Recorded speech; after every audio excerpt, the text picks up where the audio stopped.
Welcome back to the Brothers Workshop, everybody. As always, my name's Dave. Today's video is a little different. As you can tell, we're in my office and we're going rogue without Sean. We're doing a reaction video to a famous YouTuber's new home tour, and I wanted to bring you guys along as we view it and review it through the eyes of an architect.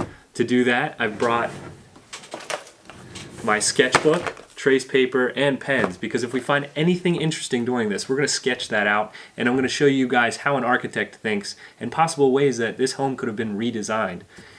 If you guys find this content fascinating, fun, or just enjoyable, let us know in the comment section. We love that back and forth with you guys. If you find it enjoyable, definitely hit that thumbs up button for us, because it helps us out with YouTube's algorithm, and it just lets us know you enjoy it. If you guys are new to the channel and aren't familiar with myself or Sean, I am a licensed architect. I practice in the states of North Dakota, Pennsylvania, and Texas. And behind me here, you can see one of the houses I've designed.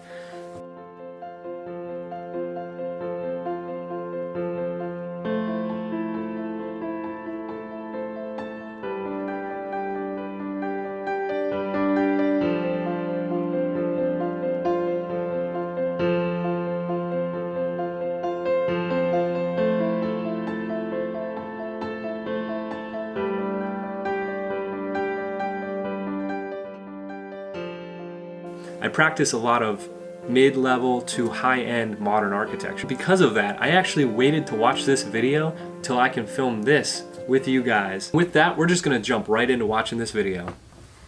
What's up, guys? It's Graham here. So for those that don't know, about 8 months ago, I relocated from Los Angeles over to Las Vegas. Smart move. In the process, I put down a deposit on the home you're about to see today. Okay. Back then, I gave a tour of the unfinished property while it was... I remember watching that video, and that's when I decided I was going to do this reaction video. Yet, and half the house was unfinished, and it's been a perpetual work in progress until today. After 7 months of patiently waiting, I'm really excited to show you the final finished house tour. 7 months ago. Okay. And That's we'll be about showing right. you a complete before and after so you can see all the work that was done along the way. Because I gotta say, there have been a lot of changes made here that you will be seeing now for the first time. Awesome. Glad to see it. The home itself is just over... Wow, looks exactly like the two houses next to it, and they're 2 feet apart. When I was first showing this area, it was a complete construction mess, and they hadn't even installed the brick along the driveway. But now, as you can see, everything is done, the landscape went in, and at night we have a few lights that turn the house into a spaceship. But I digress. Come inside, just make sure to smile for the camera. Security? Well, when we first moved in, this entry was completely empty. The tiled floors had just been installed, and it was a completely blank canvas with these massive 25-foot ceilings. But now all the work is done, and it's absolutely perfect. I absolutely love when you walk in, this is the main focal point. It's a 310-gallon reef aquarium put together by Infinity Aquariums. So he's talking about this aquarium right now. I don't think it does justice for the space. It's kind of like this piece of furniture that's just pushed right in front of the front door. I feel like it should be an accent wall in of itself rather than just something you walk right into that's just a glass tank with some cheap looking lights on top of it. I feel like there could have been some architectural element or some casework element that would have really, really popped. But overall, the entire entry was designed to make a statement, and that's why we accented 2 of the walls in black and installed a hanging light fixture from the ceiling. And then we move on to the kitchen. Originally, when I first posted about the kitchen, it was a completely massive open space with a huge center island, waterfall countertops, and tall ceilings, but now it's completely transformed into this. The first item we got to address is the refrigerator. Now, originally, I waited until Black Friday to get a really good deal on a KitchenAid refrigerator that would perfectly fit this space, and it was scheduled to arrive within about 2 to 3 weeks. But little did I know that appliances were about to be on a severe back order due to inventory and supply chain issues. So for the last 6 months, we've been improvising with a small mini refrigerator just like my from college Amazon, days, I had and one of somehow those made that just work like for that. 3 people. But just recently, after a half a year of waiting, the original refrigerator was delivered, and now the kitchen is finally complete. Right. Now next to the refrigerator, we got more Which he doesn't drink. Which is totally cool, but you gotta keep it decorated.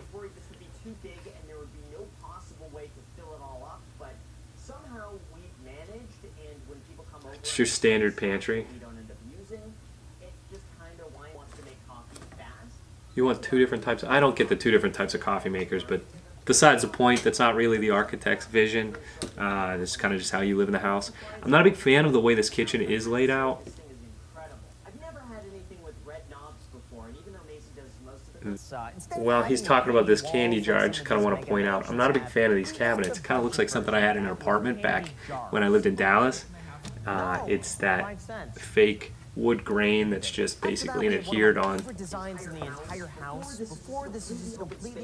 So I'm going to stop it here while he's got the space wide open. I think that one thing that should have definitely been done was that you could see the cabinets kind of just stop at that second window. I like that it breaks that line. It's following continuity through with the linear elements within the space. So whoever designed the kitchen, they really thought through that. But that house probably has 12 to 14 foot ceilings. Those cabinets should have gone all the way up. Even though you're not going to use them, it helps to fill that space. It stop the feeling of being in a shoebox. I'm assuming his home is very wide open. This is a wide angle that he's shooting on, and you can't really see the whole grasp of how big that space is, but it's just voluminous, and you kind of want to fill that. And to do so, I would have brought those cabinets all the way up in that modern aesthetic, and it would have helped it out a lot. And I think possibly even doing a ladder rack across that, kind of like Beauty and the Beast, how Belle flies across the library ladder, something like that in that space would have been a lot better than just having these short stubby cabinets. Dave Ramsey cutout was given to us Dave by a Ramsey subscriber. cutout, I love it. I'll have to explain to you guys sometime about how I was actually on his show and I met him Clips channel from an Instagram. 2 years ago, I think it is now. In the lobby of Ramsey Solutions, David is with us. Hi, David. How are you? Good. How are you? Better than I deserve. Where do you live, sir? Dallas, Texas now. All right. Welcome. Good to have you. Come over now. Well done, sir. Love it. Love it. Okay, we're gonna do an after picture. Dave Ramsey actually commented on it. So Dave Ramsey, I'm honored that you're in the house and you can come and stay anytime. Then behind that, we have this entire wall painted black as an accent. I understand that this is not everyone's taste, but I really wanted to make a bold statement, and this entire wall was just a blank canvas. See, I'm going to point this out again. It is just this volume, and it just goes. It's a lot like modern apartments. If many of you watching this video right now are sitting in an apartment that's been built in the last 10 years, you know exactly what I'm talking about. And it feels like you're sitting in a shoebox, especially those ones that are more like the 800 square foot, and it is just this long corridor. That's exactly what he's got here. There's no real character in this space. I know it's supposed to be modern, but it's an easy way for a builder to cut around corners and just have this open space. So we built this huge centerpiece out of 3x3 foot frames with the YouTube play button right in the middle. Now this is really one of those things where if you don't know YouTube, this just looks like a cool design, but if you are into YouTube, then you get it. Plus doing this was not expensive at all. They're just normal 3x3 foot glass frames, a quick computer mock-up printed out on glossy paper, and that's it. See, right here you even see how he's got this wide angle lens and he's showing you all of what this house is and how just voluminous it is. I do like that the ceiling above the kitchen and dining space has dropped, so you're creating this differential in spaces and showing you this whole space, which is totally cool.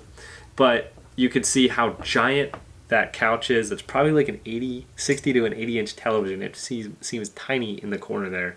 In comparison, that's a 32-inch television over my right shoulder.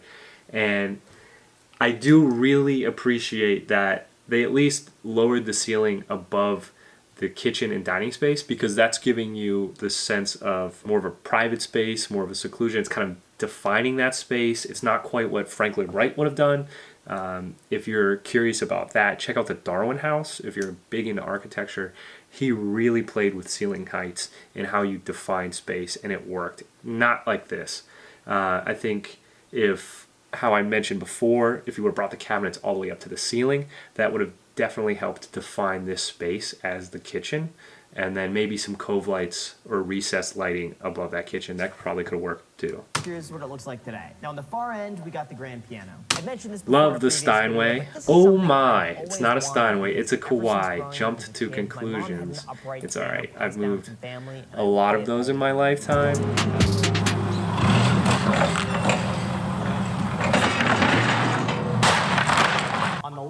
We have two walk-in closets with barn doors that close them off. Okay, I just put them in some clients. That's just insanely Love big. it. Like here's what Love it used it. to look like before. Right here. When this builder did this, what were they thinking? I feel like this was a plan that they purchased online somewhere, or they had a draftsman do it. I don't think that there was an architect involved, because why would you ever put windows that face your neighbor's house? So like this concrete wall right here we're looking at, on the other side of that is going to be another house, and these houses are like 3 feet apart. So you have these giant massive windows that look into somebody else's house, and it's probably their bathroom too, because all these guys do are they mirror the plans, or they'll put them right next to each other in the exact same pattern. So you're probably looking directly into somebody else's bathroom, and there's no privacy. So as we continue here, now the going out the back, since he has the mountain coming up the side, totally cool, and I would love that. But as you can see right here, when he switches to what it looks like now, he's got these shades down. Totally useless window. Why would you even put that there? It doesn't make any sense, because if you ever have that open, you're just looking at your neighbors. Again, like a 10-foot tall shower, not quite making any sense there. Yeah, nobody thought through that design, and I'm sure he's going to point that out right here, but you have to think like cohesively. This has to make sense. You have to design these homes for the person that's going to live there. So he probably bought this thing on spec. Like it was probably a spec build or partially under construction maybe, and he didn't have much say. The builder was like, this is how we're going to do it. That's not a brick veneer. That's definitely that fake stuff that you put up in panels and it's made to look like brick. Graham, come on, man. You bought $1 million house and you just put this lick and stick stuff up. Put the real brick. They make this stuff that's like a 1/4 inch thick. They literally saw it off of a real brick, and then you can just put it up like tile, and it looks good. Not like I could tell right here where your seams are, and just. What are you doing, Jack? No, wait a second. Wait a second. His editing room is this huge, massive thing, and he doesn't even use half the space. And you put the other guy in the laundry room.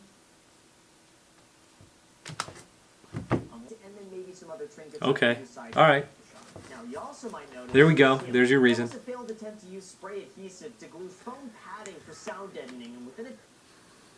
Yeah. Yeah, you got to do this stuff right, man. You could buy actual panels. I mean, this is $1 million house, and you're just kind of like hacking it up.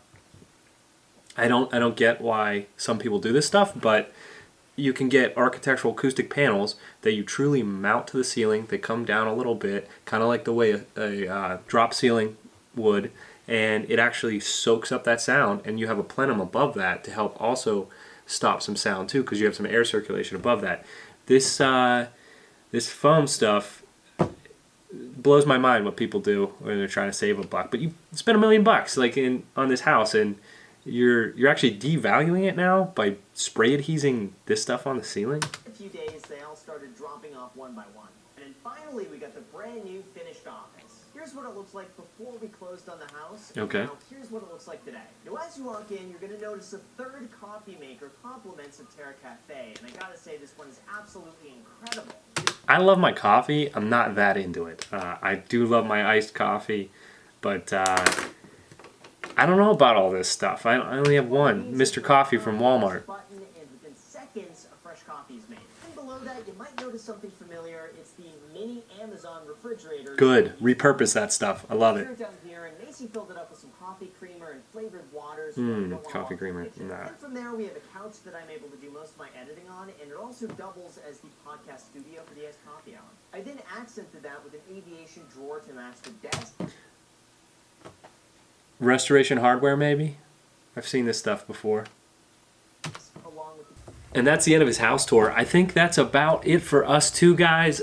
And that's where we're going to end it for today. Graham goes on to talk a little bit more about the outside of his house and the studio, but that's not really going to pertain to architecture. A lot of that is just landscape design and how he runs his business. So we're just going to call it quits there. We really appreciate you guys for sticking around this long. If you're new to the channel and you liked what we did today, hit that like button. If you stuck around this long, we know you did. If you're interested in seeing more content from us, hit that subscribe button as well, because it's going to let you know when we come out with new content. And if you're not already following us on Instagram or Facebook, go head over there and check us out at The Brothers Workshop, because you'll find out any behind the scenes stuff before we go live on YouTube. If you're interested in anything that may have been brought up in today's video, the history lessons, architecture, or other videos that we may have mentioned, check the link in the description. We'll have all that stuff listed for you down there. And until next time, keep building.